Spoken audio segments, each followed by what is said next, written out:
আজকের ভিডিওতে আমি একটি স্কলারশিপ নিয়ে আলোচনা করব এবং এক্ষেত্রে বিদ্যালয়ের কি কাজ, প্রথমবার কিভাবে লগ ইন করতে হবে, কি কাজ করতে হবে সেই বিষয়টি দেখে নেব। পশ্চিমবঙ্গে সংখ্যালঘু শিক্ষার্থীদের জন্য শুরু হলো স্কলারশিপ। এক্ষেত্রে এনএসপিডাব্লিউবির মাধ্যমে West Bengal state scholarship for minority students 2026-27 শিক্ষাবর্ষের জন্য আবেদন শুরু হয়েছে। সংখ্যালঘু মেধাবী শিক্ষার্থীদের শিক্ষার স্বপ্ন পূরণে এই আর্থিক সহায়তা দেওয়া হবে। Pre matric scholarship class 9-10, post matric scholarship class 11 থেকে শুরু করে পিএইচডি পর্যন্ত এবং merit cum means scholarship professional ও টেকনিক্যাল কোর্সের জন্য। এই স্কলারশিপের জন্য একটি নতুন পোর্টালের মাধ্যমে আবেদন করতে হবে। এই পোর্টালের লিঙ্ক ভিডিও ডেসক্রিপশনে দেওয়া থাকবে, আপনারা সেখান থেকে ওয়েব অ্যাড্রেসটি পেয়ে যাবেন। এই পোর্টালের মাধ্যমে শিক্ষার্থীরা যেমন আবেদন করবে, তেমন স্কুলকেও বিভিন্ন কাজ করতে হবে, যার মধ্যে প্রথমবার লগ ইন করার ক্ষেত্রে কি কাজ করতে হবে সেই বিষয়টি আজকে আমরা দেখে নেব। এখানে দেখুন, ওয়েলকাম টু এনএসপিডাব্লিউবি পোর্টাল। এই পোর্টালের মাধ্যমেই মাইনরিটি স্কলারশিপের কাজ করতে হবে।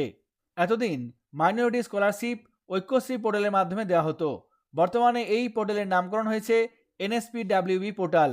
এই পোর্টালের মাধ্যমেই মাইনরিটি স্কলারশিপের সমস্ত কাজকর্ম করতে হবে। আজকে আমি আলোচনা করব বিদ্যালয়গুলির প্রথমবার লগ ইন করার ক্ষেত্রে কি কাজ করবে। এখানে দেখুন, ওয়েলকাম টু এনএসপিডাব্লিউবি পোর্টাল। এখানে এই পোর্টালে একটি টোল ফ্রি নাম্বার দেওয়া আছে। এই নাম্বারে আপনারা বিভিন্ন সুযোগ সুবিধা পেয়ে যাবেন। এখানে আমি ক্রস করব। এখানে অনেকগুলি অপশান আছে। বিদ্যালয়ের ক্ষেত্রে লগ ইন করার জন্য এই ইনস্টিটিউট প্যানেল এই অপশানটাতে ক্লিক করব। ছাত্রছাত্রীরা এক্ষেত্রে স্টুডেন্ট প্যানেল এই অপশানে গিয়ে আবেদন করতে পারবে। এখানে আমি বিদ্যালয়ের ক্ষেত্রে লগ ইন করবো, এই অপশানটাতে ক্লিক করব। সঙ্গে সঙ্গে এখানে দেখুন ইনস্টিটিউট লগ ইন এই অপশানটি আসবে, এখানে এই অপশানটাতে ক্লিক করব। তারপর এখান থেকে আপনাকে নিজের জেলা সিলেক্ট করতে হবে। এক্ষেত্রে আমি এই অপশানগুলি থেকে জেলা সিলেক্ট করে নেব। ওকে, তারপর সঙ্গে সঙ্গে ইনস্টিটিউট লগ ইন এই পেজটি চলে আসবে।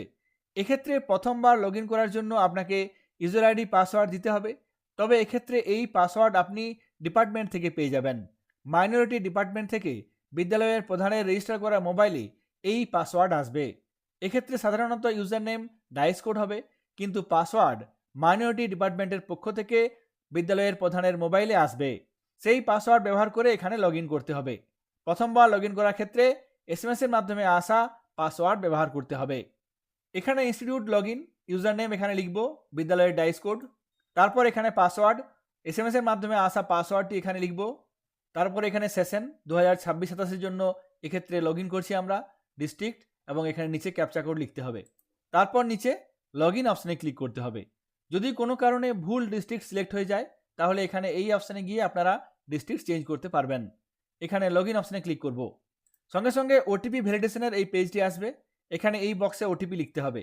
বিদ্যালয়ের প্রধানের রেজিস্টার করা মোবাইলে এই ওটিপি আসবে, যে মোবাইল নম্বরের শেষ 3টি অক্ষর এখানে আপনি পেয়ে যাবেন। এখানে ওটিপি লিখতে হবে, তারপর নিচে ক্যাপচা কোড লিখতে হবে। এরপর নিচের দিকে চলে আসবো। ওটিপি এবং ক্যাপচা কোড লেখার পর নিচে সাবমিট অপশানে ক্লিক করব। সঙ্গে সঙ্গে এখানে চেঞ্জ পাসওয়ার্ডের পেজটি চলে এসেছে। এখানে আপনাকে পাসওয়ার্ড চেঞ্জ করতে হবে। এখানে দেখুন কারেন্ট পাসওয়ার্ড, মোবাইলে এসএমএস এর মাধ্যমে যে পাসওয়ার্ড এসেছে সেই পাসওয়ার্ড এখানে লিখতে হবে। তারপর নিউ পাসওয়ার্ড, নতুন একটি পাসওয়ার্ড বানিয়ে নিতে হবে, এবং কনফার্ম নিউ পাসওয়ার্ড, যে পাসওয়ার্ডটি বানালেন সেই পাসওয়ার্ডটি এখানে আবার লিখতে হবে। পাসওয়ার্ড বানানোর ক্ষেত্রে মনে রাখতে হবে এই পাসওয়ার্ড কমপক্ষে 8টি ক্যারেক্টারের হবে, যেক্ষেত্রে অবশ্যই capital letter, small letter, number এবং স্পেশাল ক্যারেক্টার থাকবে। এখানে দেখুন একটি স্যাম্পল পাসওয়ার্ড আমি দিলাম, এই ধরনের পাসওয়ার্ড আপনারা বানিয়ে নেবেন। এখানে আমরা প্রথমবার পাসওয়ার্ড চেঞ্জ করব, সেই জন্য এখানে কারেন্ট পাসওয়ার্ড, মোবাইলে আসা পাসওয়ার্ডটি লিখব। তারপর এখানে নিউ পাসওয়ার্ডের এই বক্সে নতুন পাসওয়ার্ড বানিয়ে নিয়ে লিখব। এখানে পাসওয়ার্ডগুলি লিখলাম, এরপর নিচে সাবমিট অপশানে ক্লিক করব। তবে এক্ষেত্রে মনে রাখতে হবে প্রত্যেক 15 দিন ছাড়া আপনাকে এই পাসওয়ার্ড চেঞ্জ করতে হবে। এখানে সাবমিট অপশানে ক্লিক করব। পাসওয়ার্ড চেঞ্জ সাকসেসফুলি, প্লিজ রি লগ ইন। এক্ষেত্রে পাসওয়ার্ড চেঞ্জ হয়ে গেছে। এরপর আপনাকে নতুন পাসওয়ার্ড দিয়ে লগ ইন করতে হবে। এখানে ওকে অপশানে ক্লিক করব। আমরা আবার এনএসপিডাব্লিউবি পোর্টালে চলে এসেছি। এখানে ক্রস করব। এখানে দেখুন ইনস্টিটিউট প্যানেল এই অপশানটাতে ক্লিক করব। তারপর ইনস্টিটিউট লগ ইন এই অপশানটাতে ক্লিক করব। এখান থেকে ডিস্ট্রিক্ট সিলেক্ট করে নেব। ওকে, এখানে দেখুন সঙ্গে সঙ্গে ইনস্টিটিউট লগ ইন এই পেজে চলে এসেছি। এখানে ইউজার নেম ডাইস কোড ব্যবহার করতে হবে। পাসওয়ার্ড এক্ষেত্রে নতুন পাসওয়ার্ড যেটি বানিয়েছেন সেই পাসওয়ার্ড লিখতে হবে। তারপর নিচে ক্যাপচা কোড লিখে লগ ইন করে নিতে হবে। সঙ্গে সঙ্গে দেখুন ওটিপি ভ্যালিডেশন পেজটি চলে এসেছে। প্রত্যেকবার লগ ইন করার ক্ষেত্রে আপনাকে ওটিপি ব্যবহার করতে হবে। এখানে এই নির্দিষ্ট নম্বরে ওটিপি আসবে, সেই ওটিপি এই বক্সে লিখতে হবে এবং নিচে ক্যাপচা কোড লিখতে হবে। এখানে এই তথ্যগুলি লিখলাম, তারপর নিচের দিকে চলে আসবো। এখানে এই সাবমিট অপশনে ক্লিক করব। সঙ্গে সঙ্গে এখানে স্কুলের প্রোফাইল চলে আসবে। এখানে দেখুন institute profile update for 2026-27 session, name of the institution, DISE code, এখানে বোর্ড নেম থাকবে, is the institute running as NOC affiliated. এখানে এই তথ্যগুলি আপনারা দেখে নেবেন। এরপর নিচের দিকে আসবো। এখানে থাকবে বিদ্যালয়ের প্রধানের নাম, ডান দিকে থাকবে আধার লিঙ্কড মোবাইল নাম্বার, নিচে থাকবে বিদ্যালয়ের প্রধানের email address, date of birth এবং নিচে আধার নম্বর। ডান দিকে আছে এখানে জেন্ডার, বিদ্যালয়ের প্রধানের জেন্ডার, এবং নিচে আছে আধার আপডেট, নিচে আছে upload Aadhaar card of the head of the institution. এক্ষেত্রে বিদ্যালয়ের প্রধানের আধার কার্ড আপলোড করতে হবে। আপলোড করার ক্ষেত্রে এখানে আপনাকে স্ক্যান করে নিয়ে জেপিজি বা জেপিইজি ফাইল বানিয়ে নিতে হবে এবং এক্ষেত্রে ফাইলের সাইজ 500 কেবি রাখতে হবে। যদি আগের বার আপলোড করেছিলেন সেক্ষেত্রে আর আপলোড করার প্রয়োজন নেই, কারণ এক্ষেত্রে দেখুন এখানে অলরেডি আপনার সেই আধার কার্ড আপলোড হয়ে আছে। যদি পরিবর্তন হয়ে থাকে তাহলে এখানে চুজ ফাইল অপশনে ক্লিক করে আপনাকে নির্দিষ্ট স্ক্যান করা আধার কার্ডটি আপলোড করে নিতে হবে। তারপরে এখানে দেখুন contact name of the nodal teacher, এক্ষেত্রে নোডাল টিচারের নাম লিখতে হবে। যিনি এক্ষেত্রে এই স্কলারশিপের জন্য নোডাল টিচার আছেন তার নাম এখানে লিখতে হবে। ডান দিকে তার আধার লিঙ্ক করা মোবাইল নম্বর লিখতে হবে। নিচে আছে কন্ট্যাক্ট ইমেল, এক্ষেত্রে নির্দিষ্ট নোডাল টিচারের ইমেল অ্যাড্রেস লিখতে হবে এবং ডান দিকে একটি অল্টারনেটিভ মোবাইল নাম্বার লিখতে হবে এবং নিচে সেই নির্দিষ্ট নোডাল টিচারের আধার নম্বর এবং ডান দিকে সেই আধার কার্ড আপলোড করতে হবে। এখানে আপনারা স্ক্যান করে নিয়ে 500 কেবির জেপিজি ফাইল বানিয়ে নিয়ে চুজ ফাইল অপশনে ক্লিক করে আপলোড করে নেবেন। তবে এক্ষেত্রে জেনে রাখবেন যদি বিদ্যালয়ের প্রধান এবং নোডাল টিচার একই হয়ে থাকেন সেক্ষেত্রে এখানে দেখুন একটি চেকবক্স আছে। এই চেকবক্সে ক্লিক করলেই এক্ষেত্রে বিদ্যালয়ের প্রধান এবং নোডাল টিচার একজনই হয়ে যাবেন। যদি আপনারা অন্যজন রাখতে চান তাহলে এখানে এই তথ্যগুলি দিতে হবে এবং আধার কার্ড আপলোড করতে হবে। এরপর নিচের দিকে চলে আসবো। তারপর এখানে আছে total number of student present in institute, এক্ষেত্রে বিদ্যালয়ের বর্তমান শিক্ষার্থীর সংখ্যা লিখতে হবে। ডান দিকে দেখুন total number of minority student present in institute, এক্ষেত্রে বর্তমানে বিদ্যালয়ে কতজন মাইনরিটি স্টুডেন্ট আছে সেই সংখ্যা লিখতে হবে। তারপর নিচে আছে হস্টেল ফ্যাসিলিটি অ্যাভেলেবেল, এক্ষেত্রে নো, যদি থাকে সেক্ষেত্রে আপনি ইয়েস সেট করতে পারবেন। ডান দিকে আছে হায়দার the institute preview of Bangla Shiksha portal, এক্ষেত্রে ইয়েস। ওয়ার্ড নাম্বার, এখানে মিউনিসিপ্যালিটির ওয়ার্ড নাম্বার সিলেক্ট করতে হবে। এরপর নিচের দিকে চলে আসবো। এখানে দেখুন select courses available in your institute, এখানে দেখুন অলরেডি কোর্সেস দেওয়া আছে। যদি কোনো কোর্স আপনি অ্যাড করতে চান তাহলে এখানে এই অপশানে ক্লিক করে আপনাকে নির্দিষ্ট কোর্সটি সিলেক্ট করে নিয়ে অ্যাড করতে পারবেন। এখানে দেখুন এখানে ক্লাস ওয়াইজ দেওয়া আছে 12, 10, 11, 9, এই ক্লাসে কতজন মাইনরিটির সংখ্যা আপনাকে এখানে দেখুন বয়েজ গার্লস এক্ষেত্রে লিখতে হবে।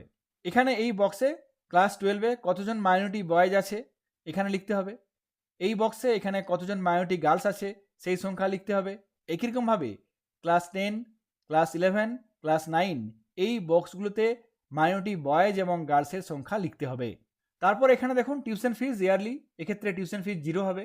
ডান দিকে আছে অ্যাডমিশন ফিজ ইয়ারলি, এক্ষেত্রে অ্যাডমিশন ফিজ 240 টাকা নেওয়া হয়, সেই অ্যামাউন্ট এখানে লিখতে হবে এবং কোর্সের স্ট্যাটাস এখানে দেখুন অ্যাক্টিভ। যদি কোনো কোর্স কোনো কারণে বন্ধ হয়ে গেছে তাহলে এখানে অ্যাকশনের ঘরে এই ইনঅ্যাক্টিভ অপশানে ক্লিক করে আপনারা ইনঅ্যাক্টিভ করতে পারবেন।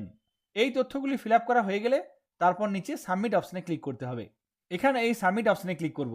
এখানে দেখুন একটি মেসেজ দিয়েছে total minority student count does not match course wise breakup. চলুন দেখে নিই বিষয়টি কি। ওকে, এখানে দেখুন 9, 10, 11, 12 এই 4টি কোর্সে মাইনরিটি স্টুডেন্টের সংখ্যা দেওয়া আছে। এর উপরে একটি অপশান আছে, আমরা দেখে নেব। এখানে দেখুন total number of minority student present in institute, এক্ষেত্রে এই সংখ্যা দুটি মিসম্যাচ করছে যার জন্য সাবমিট করা যাচ্ছে না। এখানে বলা আছে total number of minority student class 5 থেকে 12 পর্যন্ত সংখ্যাটি আমি লিখেছি, কিন্তু এখানে দেওয়া আছে 9, 10, 11, 12, এক্ষেত্রে দুটো মিসম্যাচ করছে। এক্ষেত্রে আপনাকে এই 9, 10, 11, 12 যে মাইনরিটির সংখ্যা পাবেন সেই সংখ্যাটি এখানে লিখতে হবে। 9, 10, 11, 12 যতজন মাইনরিটি স্টুডেন্ট আছে সেই সংখ্যাটি এখানে আমি লিখলাম। এরপর নিচের দিকে চলে আসবো। এখানে এই সাবমিট অপশানে ক্লিক করব। মাইনরিটি স্টুডেন্টের সংখ্যা সংশোধন করার পর এখানে এই সাবমিট অপশানে ক্লিক করব। সঙ্গে সঙ্গে দেখুন ওটিপি ভ্যালিডেশন, এখানে ওটিপি লিখতে হবে। ওটিপি লেখার পর নিচে এই সাবমিট অপশানে ক্লিক করতে হবে।